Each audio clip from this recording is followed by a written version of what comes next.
Last Sunday, we heard that mysterious call of Abraham, of God calling Abraham to take his son, to bind him, to sacrifice him, the long-awaited one that he and his wife had hoped for so long.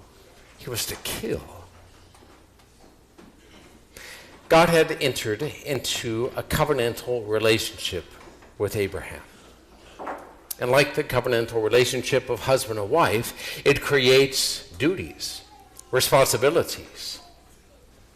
God was faithful to Abraham. He'd made promises to him, and he was seeing them through. And so it was only right that Abraham would respond in kind and fulfill what was asked of him, come what may.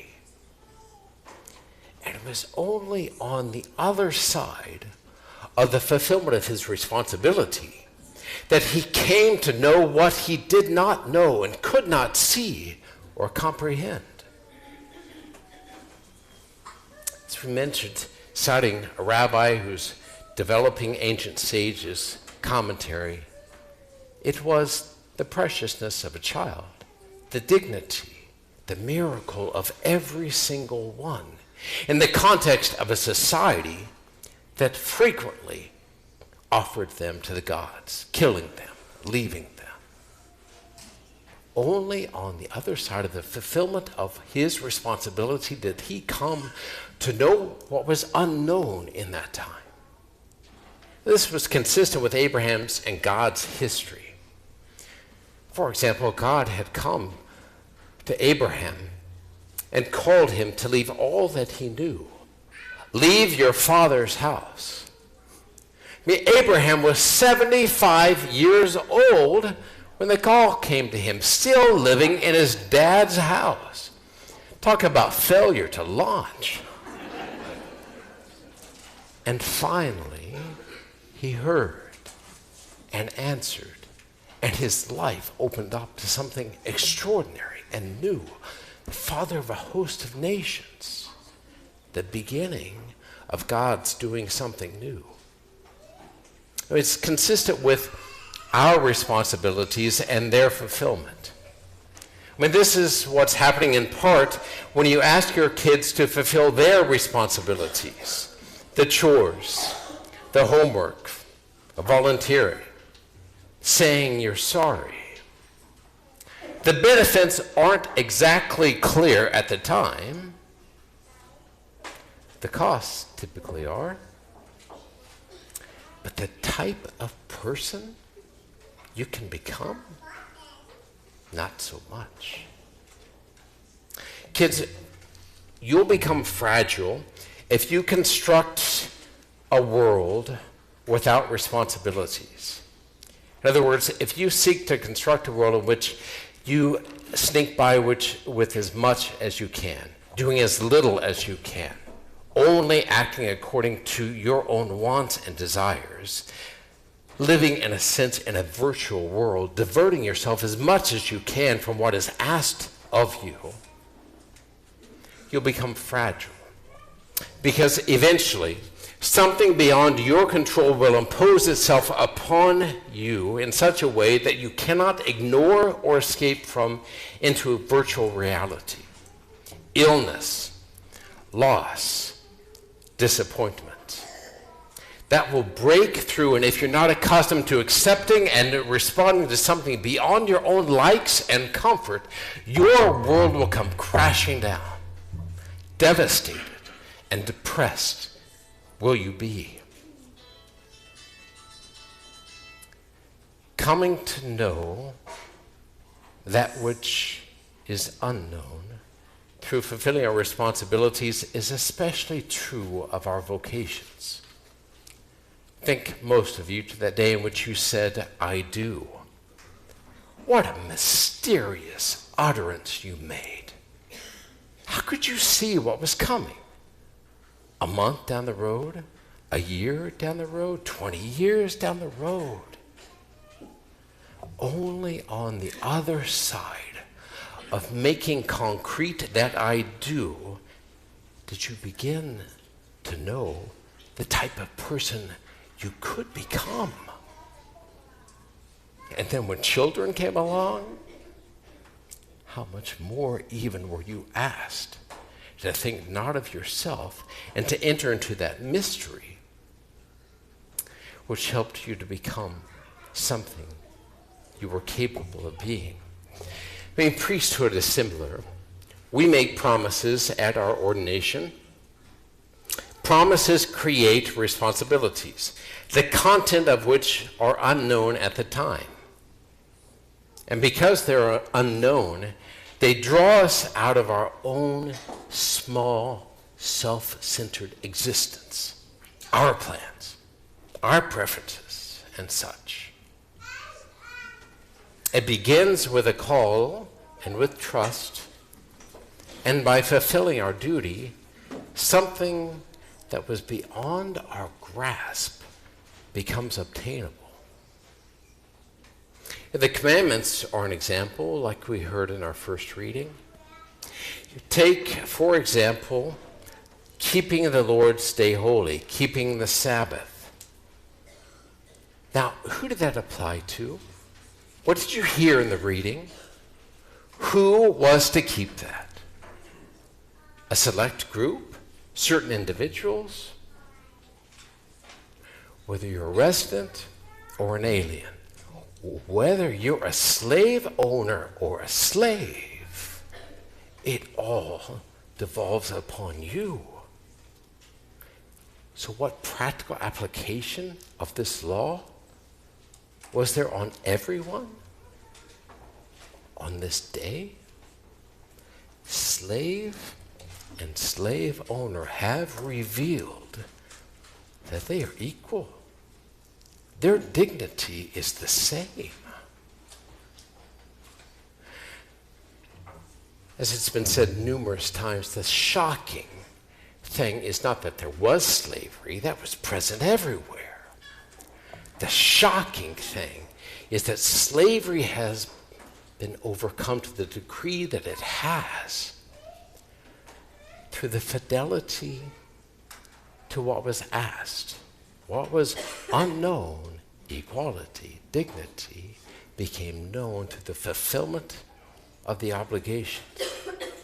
Something similar will happen with our campaign. Those who give themselves and their resources will obtain the spiritual benefit, the character growth available only through answering the call, trusting and fulfilling their duty. Those who don't contribute to the campaign may, and that's the operative word, those who don't contribute to the campaign may still have access to the church, we're unsure, but the person they could have been will elude them, and the adventure as well. Like if Abraham had stayed in his father's house all the days of his life. And it is an adventure. I was thinking of that the other day when the attorney for the archdiocese sent me an amendment to the contract that we have on part of the land that we're selling. He sent it to me and to the real estate guy at the archdiocese, and he says, please review this and let me know if it's okay. So I reviewed it. I said, well, it looks okay to me, but I think maybe I was gone on the day we studied this at the seminary. I think. Maybe. So we're full speed ahead on our projects. As you know, we have a contract on Hilltop School. Our closing is set for June on that, which will allow us time to do our due diligence so that when the Board of County Commissioners convenes to review our application, our conditional use application, we'll have gone through everything and know what we're getting into. And boy, is it thorough. Maybe you did this with your house. We certainly didn't do it with our new land. All the inspections, lead, asbestos, mold, drinking water, sewer system, traffic studies, density of the insulation, roof, mechanical, and on and on. It's amazing. And we're nearly at the end of our interview process for our founding principal. So we're right on track to open the doors, as we had hoped, in the fall of 2025. And then for our new campus, just last Monday at the Olathe Planning Commission meeting, our preliminary development plan was approved. Now, if you're like me, it sounds good, but you're like, what does that actually mean? It means that the totality of our campus, all the designs, were accepted by the city simply on the consent agenda, meaning there was no public debate over it. And that with numerous variances or waivers that we had requested. As you probably understand, cities create a certain threshold to meet in terms of building standards. So you don't have ugly communities, basically. But those ordinances don't typically have in mind like a classically designed church that has lots of limestone on the front, but not as much glass as they might want to see, for example. So even with all those numerous requests for variances, it was passed, which is extraordinary. So we want to thank the county and the city as they help us through. And so now our attention turns to the campaign, which we're lightheartedly and lovingly speaking of as a crusade. It just sounds like more of an adventure, doesn't it? A crusade. We've done studying. We are in the midst of our planning phase, and the kickoff will be after Easter. The way this will look is that everyone is going to receive a letter from me. It's going to be very eloquently written, so you're going to want to respond quickly, completely. In that letter, there'll be an amount proposed to each and every family. How do we arrive at the number for that amount? Well, we hire consultants and draw upon their experience, and they're using especially charitable giving and other factors to create a number that they'll propose to you. Keeping in mind that for our project, everyone will need to participate and everyone will need to stretch, to sacrifice in order to reach that goal. So what you see may be, oh, that's right on target with what I was thinking, or maybe too much, or maybe too little. But the point is, discern. That's what's being proposed. We have a videographer here this weekend. Maybe you'll see him wandering around. He asked me a question yesterday. How will you ask people for money? And I said, I'm not going to ask people for money. I'm going to present to everyone the mission that God is inviting them to participate in, which harkens all the way back to Jesus' invitation to the apostles. Come, follow me. That's what it's about. So there will be a letter from me that hopefully you will discern, and just know that no other parishioners are going to ask you for money. No other parishioners are going to know. It's between you and me, and by the time I sign that letter, I will have forgotten the number enclosed. Please know that this must be beyond your regular offering. Please don't simply change your offertory contributions, what you put in the basket, to the campaign. Otherwise, there'll be a budget bloodbath. Okay, please don't do that. The way it's structured is that there's a leadership group from the parish called the Cabinet.